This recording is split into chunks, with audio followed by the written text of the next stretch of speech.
All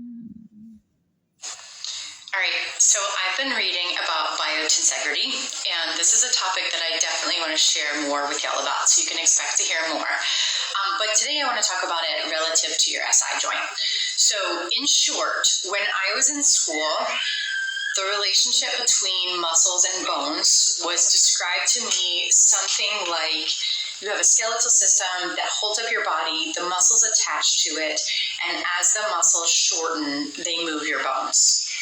But the idea of biotensegrity gives the fascia much more of a role and changes the emphasis from the bone being the structure that everything is based on to there being a web of fascia and muscles that the bone sits within.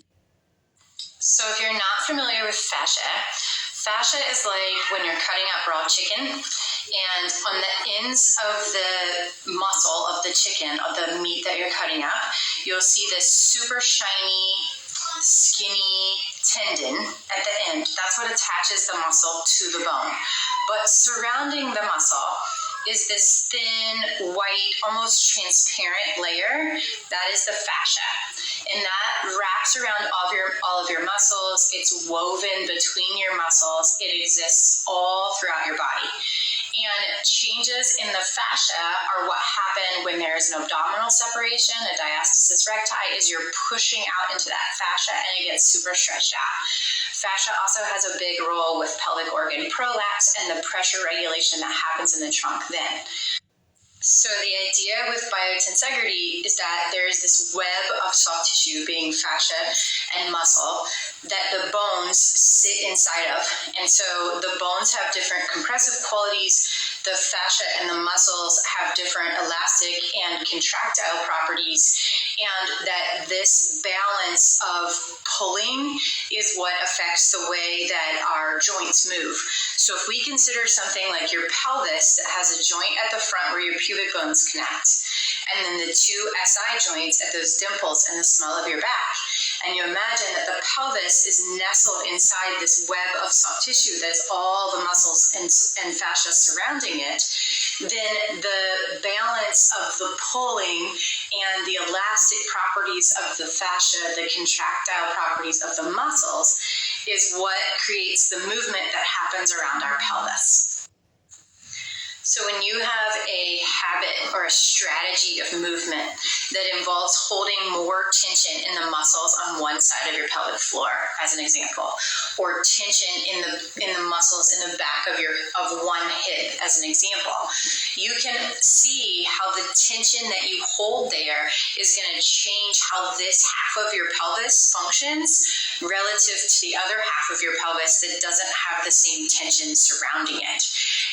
Or if you have, better strength in one hip flexor and less strength in the other hip flexor, how that's going to give more pull on one side of your pelvis than on the other side of your pelvis.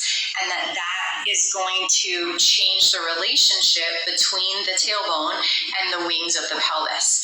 And so that's what we have to find for each individual, because the imbalances aren't the same in everyone. So when it comes to the SI joint, you want to consider all of the muscles that are surrounding it that are moving any of these bones. So you're going to consider the pelvic floor muscles because they're attaching to the bottom of your pelvis. You're going to consider the muscles in the back of your hip, the muscles in the side of your hip, the muscles in the front of your hip, the muscles in your inner thigh, because all of these muscles can have an impact on the way the pelvis moves.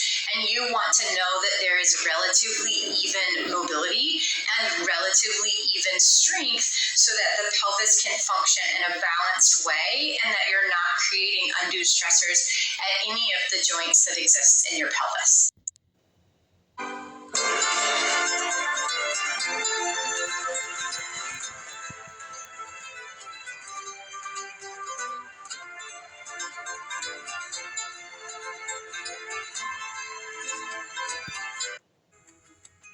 And I will hold on, go stronger through the seasons. And as we move from dark to light, darling,